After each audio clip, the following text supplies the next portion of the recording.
Jonas Vingegaard, nuestra adorada anchoa danesa, aseguró a finales de la temporada pasada, mientras cambiaba pañales, que sus fanáticos no se preocupasen, que sí, era cierto que había empleado los populares dispositivos para inhalar monóxido de carbono y mejorar su rendimiento, pero que no había de lo que preocuparse, que se trataba de algo tan simple como fumar un cigarrillo.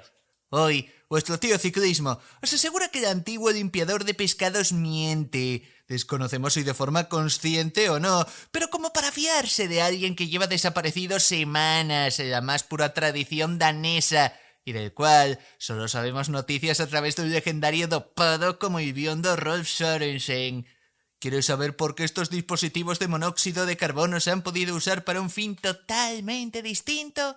Quédate hasta el final del video para descubrirlo. No te olvides de seguirnos en nuestra cuenta de Xangle y sin más dilación, que comience el show. Los estudios de mejoras para el rendimiento con monóxido de carbono en el ciclismo tienen décadas de existencia. Incluso Aldo Sassi, como legendario preparador del ciclista más monstruoso de la historia, Virilo, llegó a utilizarlos en 2008 como máximo responsable del centro Mappei, descubriendo que su uso significaba un aumento de la masa hemoglobínica de un 4%, causando por tanto una clara mejora de rendimiento, siendo esta totalmente legal. No fue sin embargo hasta 2024, cuando en pleno Tour de France, el medio Escape Collective mostró al gran público hasta cuán extendido era el uso de estos dispositivos, al menos en 3 de los equipos más ricos del World Tour: Bismarck Bike, UAE Team Emirates e Israel Premier Tech, que habían usado estos dispositivos de monóxido de carbono, cada uno a su manera, para mejorar el rendimiento de sus ciclistas en concentraciones en altitud. Entrenadores de esos equipos hablaban sin tapujos del uso de monóxido de carbono por pedalistas como el alien esloveno Tadej Pogačar o de la propia anchoa danesa Jonas Vingegaard, es decir, los 2 primeros clasificados del Tour de France en los últimos 4 años. Compañeros de profesión como Romain Bardet pusieron el grito en el cielo al observar que ciclistas desconocidos como el canadiense Derek Yee pasarán de ganar carreras menores en Norteamérica a ganar grandes carreras en Europa tras inhalar monóxido de carbono. Un espectáculo, en definitiva, que acabó con la prohibición a inicios de 2025 de estos dispositivos que, según todos los expertos del mundo mundial, no eran indicativo de dopaje. ¿Por qué prohibirlos entonces?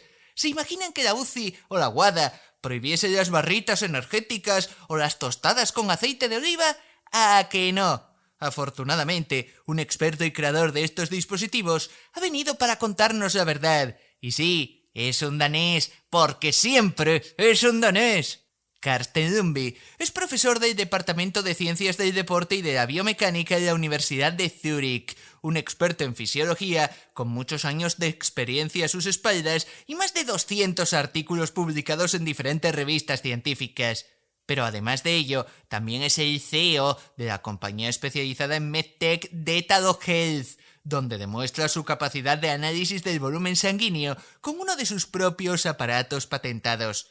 Pero no solo eso, en 2012, en un estudio realizado con ciclistas profesionales, Lundby demostró que las transfusiones sanguíneas y las inyecciones de EPO eran absolutamente indetectables en los controles de aquellos tiempos al preparar a los atletas calendarios específicos para que los restos de EPO desapareciesen en las muestras sanguíneas y de orina. Desde entonces, ha intentado generar un método antidopaje fiable para el cual tiene ideas y, por supuesto, voluntad, pero le falta dinero para poder desarrollarlo. Sin embargo, sí que ha podido desarrollar uno de estos dispositivos de monóxido de carbono, y su experiencia propia con ciclistas ha sido totalmente alucinante. En un podcast neerlandés de nombre impronunciable de la televisión pública nacional, realizaron recientemente un análisis sobre las nuevas técnicas de mejora de rendimiento con ciclistas legendarios, como el ganador del Giro de Italia Tom Dumoulin o la ganadora de Giro, Tour, Vuelta y campeona olímpica y mundial Annemiek van Vleuten. Al hablar de los dispositivos de monóxido de carbono, decidieron contar con el profesor Carsten Lundby y explicó sin tapujos cómo los ciclistas han usado en los últimos años estos dispositivos, incluso sin que la UCI y otras autoridades lo sepan. Lundby contó a los neerlandeses que él puede ver si alguien utiliza estos dispositivos de monóxido de carbono creados por él debido a su database, ya que aunque ningún equipo compraba esta máquina valorada en $48.000, ciclistas a nivel personal y equipos iban a probarlo con él en Dinamarca. Esto en un primer momento no me sorprendió, ya que Machín, el popular director de equipo White in Emirates, comentó al Tío Ciclismo que durante 2024 habían probado los dispositivos gracias a un ofrecimiento de la Universidad de Zaragoza de la experta doctora Irina Zelenkova, quien acudió con el equipo emiratí a una concentración en altura durante la campaña pasada. Esta experta añadía en relevo cómo utilizaba el test con Pogačar y otros pedalistas de White Tour Emirates. Durante 2 minutos, el ciclista inhala monóxido de carbono. Luego, Zelenkova tomaba muestras de sangre de una punción en un dedo durante 6 minutos. Así, podía sacar mucha información útil para medir la hemoglobina, pero Zelenkova no contó todo lo que había detrás de esto. Volviendo a Castelnuovi, sí me sorprendió la lista de equipos involucrados en el uso de sus dispositivos de monóxido de carbono, ya que había algunos que no habían sido mencionados en el artículo de Escape Collective. Hablamos de los peligrosos noruegos de 1X, que según Lumby se pasaban a menudo a verde para probar los dispositivos, o los ya conocidos Israel Premier Tech y Visma Lease Bike, pero también algunos ciclistas de Lotto y Quick Step iban a ver la Dinamarca para inhalar monóxido de carbono. Entre ellos, por supuesto, Jonas Vingegaard, posiblemente uno de los mejores clientes de Lumby. Sin embargo, el propio profesor danés era quien explicaba que no. Inhalar monóxido de carbono no es igual a fumar cigarrillos, especialmente si se abusa de estos dispositivos. Lumby aseguraba que si se inhala monóxido durante 4 o 5 veces al día en un periodo de 3 o 4 semanas, el aumento de hemoglobina sería alucinante. Esto, aparte de a los tramposos que empleasen métodos de la vieja escuela, beneficiaba totalmente a ciclistas que hacen muchos entrenos en altitud. Y lo más alucinante es que a día de hoy esto es indetectable en los controles antidopaje. Se debería de testar muy a menudo la sangre del ciclista y aún así, este podría argumentar que su aumento de hemoglobina está causado por fumar o por los gases de los vehículos con los que entrenan. Por supuesto, el profesor asegura que ninguno de estos ciclistas que han ido a su clínica han abusado de su método con él, pero también tiene claro que hay pedalistas que han podido hacerlo de otras maneras.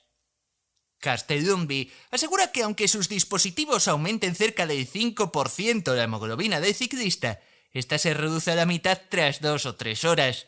Sin embargo, fumar cigarrillos en realidad puede aumentar la hemoglobina entre el 6 y el 8%, e incluso si vives en ciudades como Pekín, el paraíso de los gases tóxicos, tu hemoglobina ya aumenta de forma artificial en un 2,5%. Es decir, si quieres abusar del monóxido de carbono, puedes hacerlo sin probar el dispositivo de Lumby. Simplemente métetelo en una bolsita como las clásicas bolsas de sangre y el ciclista puede volar. Afortunadamente, WADA está trabajando en nuevas reglas y un método a contrarreloj para intentar detectar el abuso de estos dispositivos de monóxido de carbono y de este tipo de tropelías. Esa es la razón por lo que se han prohibido los dispositivos de monóxido de carbono. Ese es el motivo real, no su coste, ética o por quejas de Romain Bardet. Esta gran noticia se podría anunciar en septiembre de 2025 y estaría en marcha desde enero de 2026. Por supuesto, no puedo asegurar que Jonas Vingegaard ha abusado de los dispositivos de Lumby, pero sí puedo decir que no. Usarlos no es igual que fumar cigarrillos y que el problema no son los dispositivos en sí, sino el monóxido de carbono y su abuso para aumentar la hemoglobina. Eso sí debería ser dopaje.